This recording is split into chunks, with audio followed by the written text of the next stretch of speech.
Welcome to the Leading Conversations podcast, sponsored by the Excel Leadership Network. On each episode, JD Pairing will have conversations with church planting pastors and leaders from around the country. You can learn more about how to connect with Excel at the end of this podcast. Let's join JD now and listen in on this leading conversation.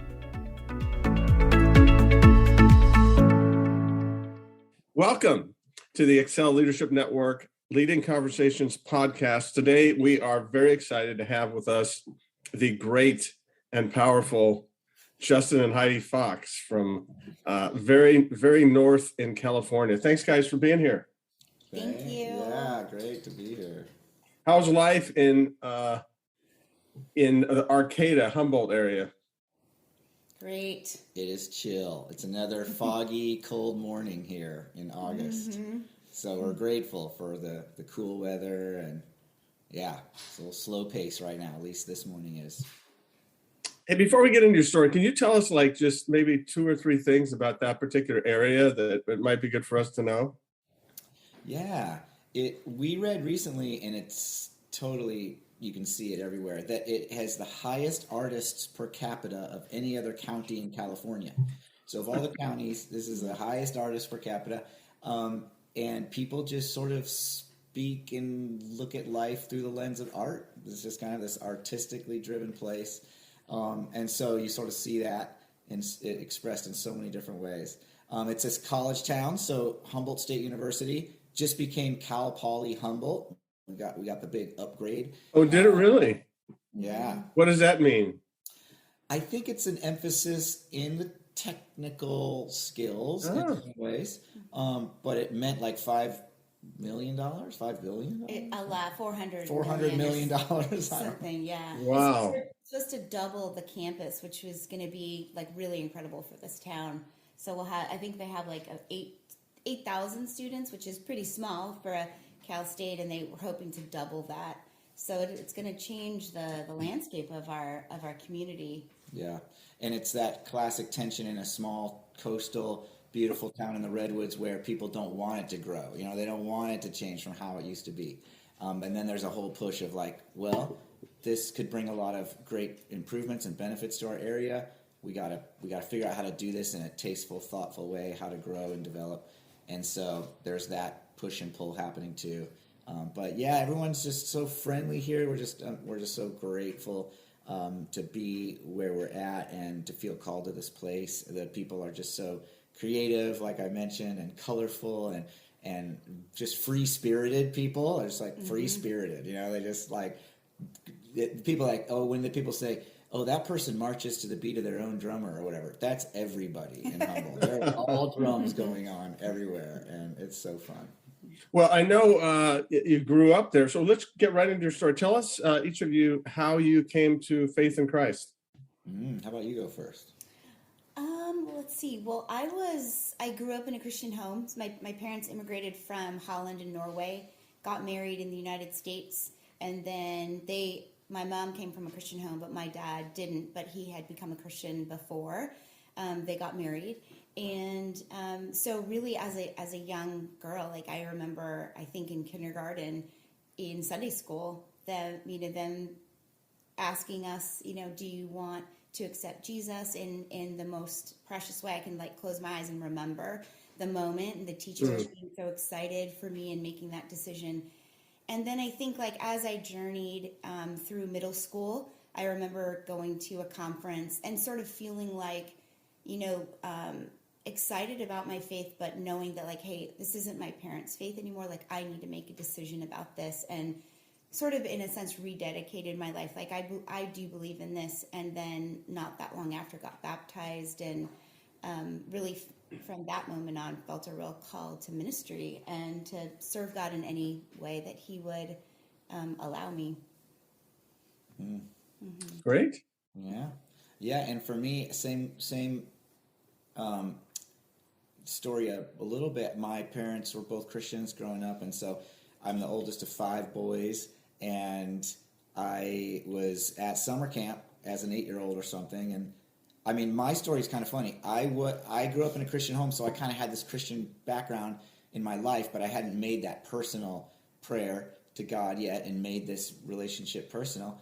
And I kind of just took it for granted that I was just in the Christian home and sort of grown up with it. But at camp, I was not paying attention to the speaker at all week long. I wasn't really that interested in the speaking. I was interested in other fun stuff like cliff jumping and bonfires, and particularly making spit wads out of a straw, like this perfectly shot, bullets I could make.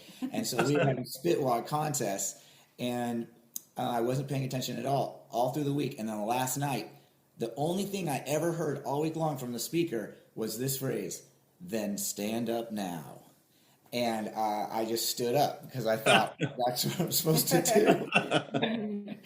And I look around the room, and there's like 60% of us standing, but it was like not everybody. And I thought, what did I just stand up for? But it's too late to sit down now because I'm in this. So, and then he's like, and now all those people that are standing, come up forward, and we're just going to give them a big hand for accepting Jesus in their life, and I'm like, oh boy, here we go. But I went up forward, and then these camp counselors took us out to say this prayer. And same with Heidi, I remember that the details of that moment, the stars in the sky and this mountain scene, and this simple little prayer, and the fact that the God of the universe who created the stars would care about me in that moment as kind of a squirrely kid making spit wads, that he would even bring me in, even in spite of myself. Just his grace was so huge and life-changing, even for a young kid. So that was neat. And I raised in this kind of free-spirited home. My mom, this artist and songwriter and worship leader, and my dad, a botanist and forestry scientist guy, professor at the university. So these kind of two polar things. And but yeah, just always grateful to have this sort of personal relationship growing through my life. And then in high school, got to do Young Life, reaching out to my friends through these parties at our house, the Young Life, and playing the guitar early on and writing songs and wanting to share his invitation to people in a creative way was just always a big part of my heart growing up. And anyway, so it's been fun to look back and reflect on all that. You're the only person I've met, Justin, who came to Christ accidentally. You just kind of came to Christ because you weren't paying attention. Yes. Wow, that's a great story. Talk about maybe before your call to ministry. How did you guys meet? Yeah. Mm-hmm. We met at Bethany College in Santa Cruz. That has since closed, sadly, super sad. But he came in as a junior. No, sophomore. I did, one year at HSU here at this university here before I came down. That's right. And he was like the big guy on campus because like right after he came, he sang in chapel an original song. So everybody was like, who's this Justin guy? 1990. Before anyone sang original songs in church. So this was like a new revolutionary thing. Yeah, we had chapel every day, and he sang an original song. So it was like, there was like a big buzz about Justin. And then the next semester, I think his girlfriend came the next semester. I had a girlfriend. Oh yeah, we all found out he had a girlfriend, so we're super sad. Okay, he's taken. He's taken. She happened to be on my hall, and long story short, they ended up breaking up. I'm so sorry. Yeah. Did you cause that, Heidi? Did you just go to her and just say, "Hey, look, this isn't meant to be"? What's totally I have a word crazy from the Lord. is the God's will and all that. She moved back home and married his best friend. Justin was the best man in the wedding. So weird. So small town, Yeah. But so then after they broke up, we were just already really good. We were good friends, and we just had such an incredible friendship, and it was just super natural for to move into a relationship because before we even started dating, I think we both knew like this. We felt like we were a fit for each other, but he had just broken up with Maria, so we were just trying to get to know each other without the complications of a relationship and. Yeah, being friends for so long. So we had such a fun, small kind of group of friends in college, and we was a small college, but just, doing the fun stuff that Christian college kids do for fun, like breaking into hot tubs or like, making like mattresses that slide down mud hills, late at night, stuff like that. It was fun. That was a little different than what we did at UCLA. So Right. This is small college in the woods, and we got married a week after I graduated. So it was so fun. We invited all our college friends to this wedding, and it was really, really fun and super fun. That was 1993. 29 years. Wow. And talk a little bit about your call to ministry. Were you thinking about ministry? Is that why you went to Bethany? Both of you? Yes, my pastor here in town, I had so much fun doing Mission Mexico trips and leading worship and youth group and all that I thought maybe I want to be a youth pastor. And then my dad said, well, youth pastors go to Bible college. And I was like, they do? What's that? I had no idea what it was. And I asked my senior pastor, should I go to Bible college? And should I think about Bible college? And if so, what kind of college should I think about going to? And he said, just make sure you go to a spirit-filled college. And I didn't know what that meant, spirit-filled college. I don't know. So I just called up colleges. Are you spirit-filled college? Are you spirit-filled college? And that's how I connected with Bethany. And they said, we sure are, so okay. And that led to that. And Bethany was Santa Cruz, which was very similar culture to where I grew up. Sure. Not too far, but far enough for my folks to feel like I was on an adventure of my own. So that was a great fit. And then but I was still resistant to the call to ministry. Even then I thought, well, I'm going to be an English teacher in a high school and I'll do high school ministry from a campus staff position. And I thought that would really be cool. And that had been a neat model I'd seen in my life growing up that affected me a lot. So I was thinking about that, but as I got into upper division English classes with Chaucer and the Canterbury Tales, and everyone's so excited about this, I was just not excited about this, these literature stuff. I appreciate it way more now, but then I thought it was kind of boring. And all my fun friends were sliding down mud hills on mattresses. They were all youth pastor majors. They were all going to work in churches. I thought, I want to hang out with these guys. So that kind of led a little bit to that. But it was in a moment where I was doing a college ministry over the hill in San Jose during school, and I was contemplating that move to major in church leadership or keep my English degree program going. And it was in that moment when I was talking to God. I was in a setting like I had just finished leading worship, and I was part of this outreach. And I felt like there was all these ideas I had in my head in that moment for how we could do this outreach better, ways we could really reach these college students and capture them and to share the love of God with them and really win some creative ways. And I was thinking of all these ideas, and I'm like, God, someone's got to do this, I got all these ideas. And then I just really felt like God was saying, like, yeah, why don't you do it? How about you?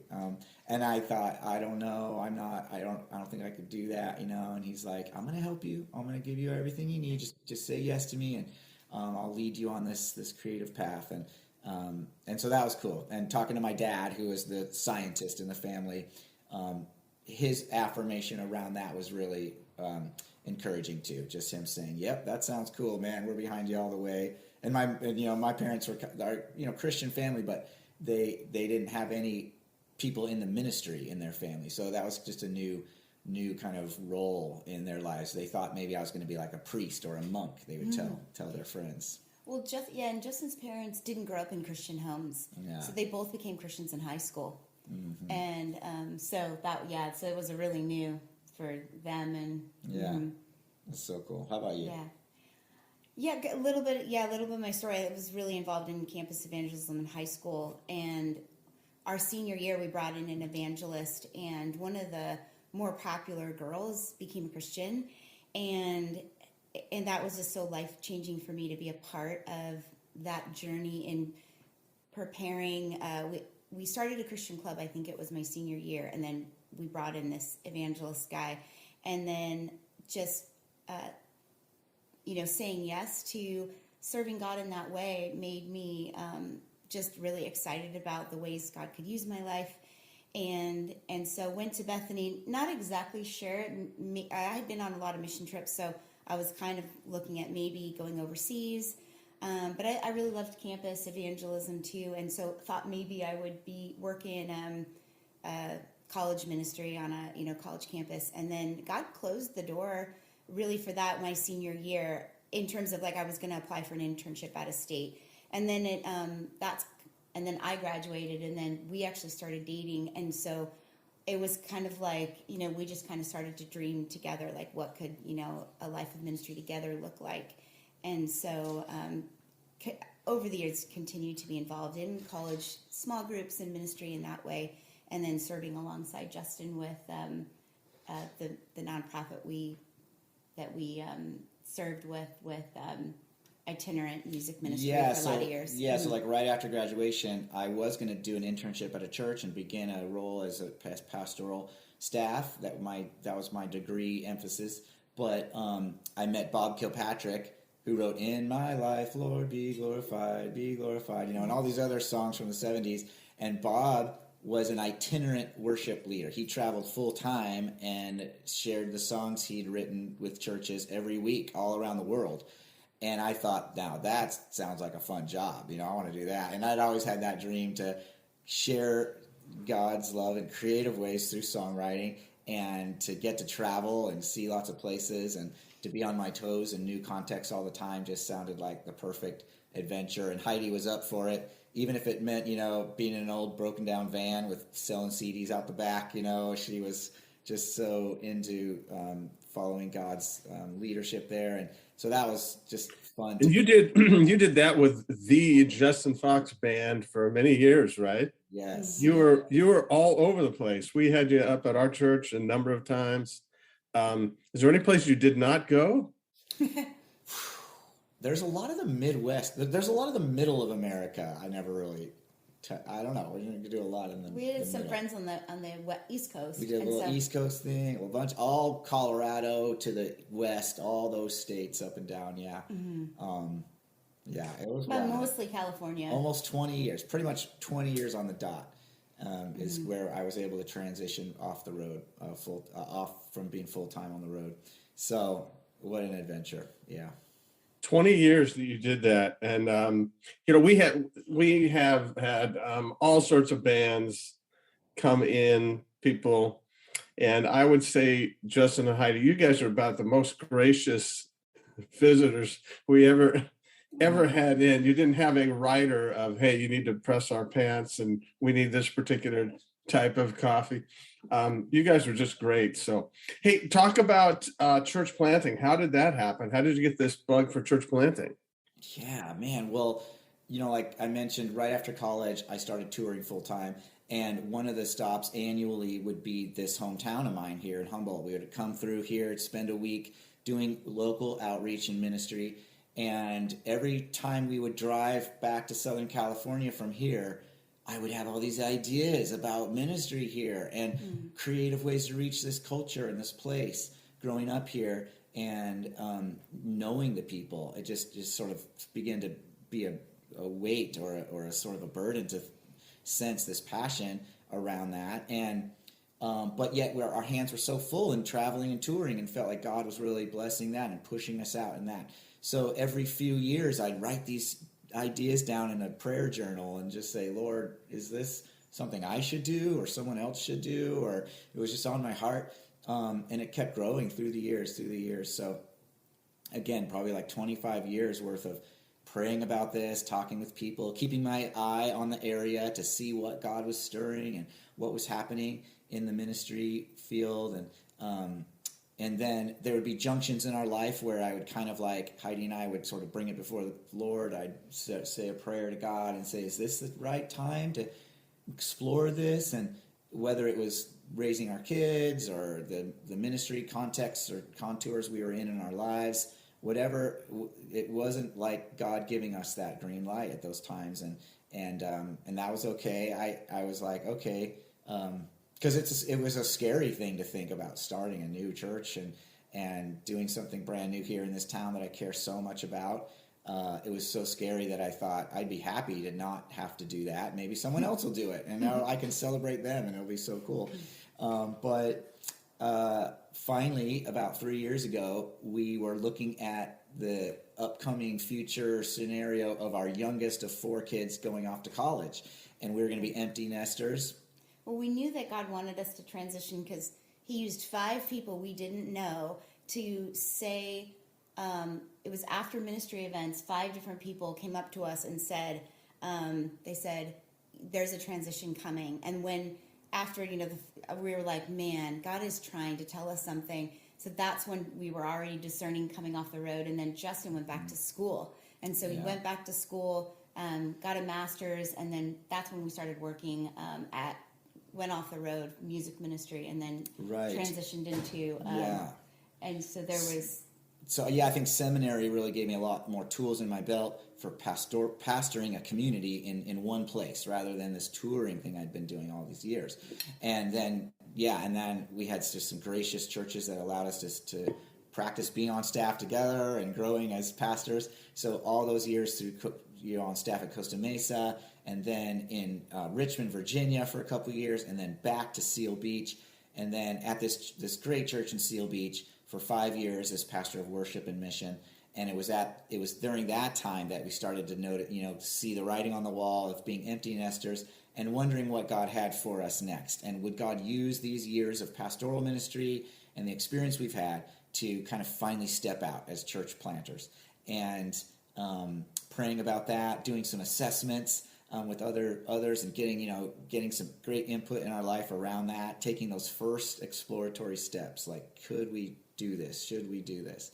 And feeling that nudge from God, and almost to the point too for me where I was like, if I don't do this now, and once I sense this God's push and direction, it would be just so disobedient. I would be like on my deathbed thinking, what if I would have done that? What if I would have accepted God's call and said yes? What would have that been like? And I just could not live with myself knowing that this was, God had painted me into a corner almost, where I had to say yes or be disobedient. And it was just so exciting to watch God move in all those conversations. Our church in Seal Beach had wanted to plant a church for 75 years. And so since their beginning, and so they had been saving money, and they were so excited to launch us out as their first church planters, and just the most gracious, supportive process we could ever have imagined. Yeah, we were saying, you guys need to write a manual on how you guys supported us. Like they hired Justin's replacement, I want to say like 5 or 6 months before we left, and then let Justin be church planter in residence for 4 or 5 months.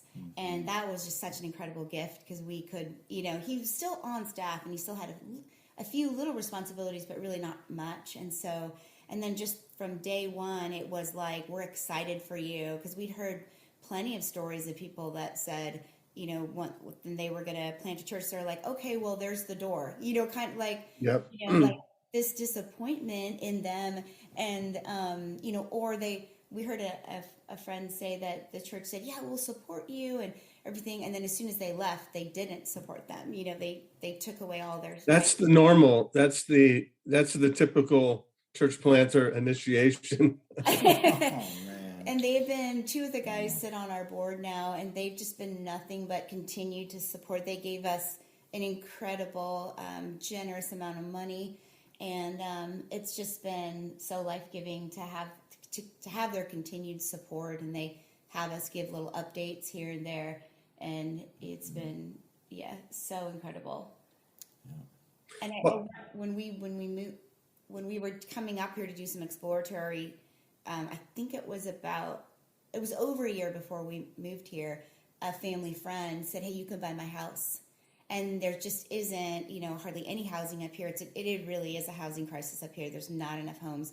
And she is just incredibly generous, like, make me an offer, basically. And there's lots of things that are wrong with it. Take all that money off and then make me an offer. And we were like, Jesus has parted the waters to make this happen for us. And so that was just another sweet gift to be able to have. That's amazing. It's an incredible story. Hey, I know you guys are getting ready to launch here. Previews in the next couple weeks, and then launching in the next couple months. Let me ask you this: how are you feeling? A lot of anxiety, a lot of anticipation, or how are you guys doing? Yes, anxiety, anticipation. Yes, those are for sure real.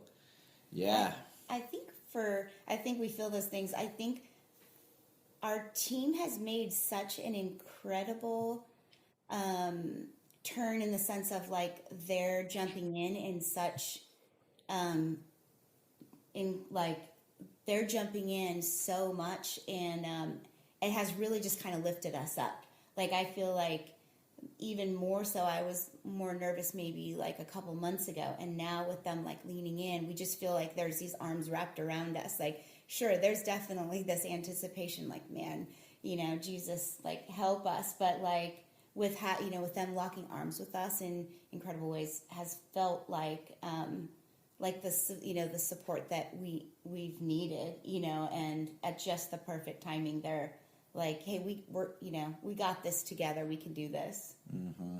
I equated stepping out to make it public that we're going to plant a church, like telling my senior pastor in our previous church, and then making the plans to move and stepping out into that reality. I felt like it seemed like I was like on the top of a giant slide and a little kid, and God was like pushing me off the slide, and I'm like holding onto the rails, like I don't want to go down. It's so scary, but also so exhilarating and just so exciting.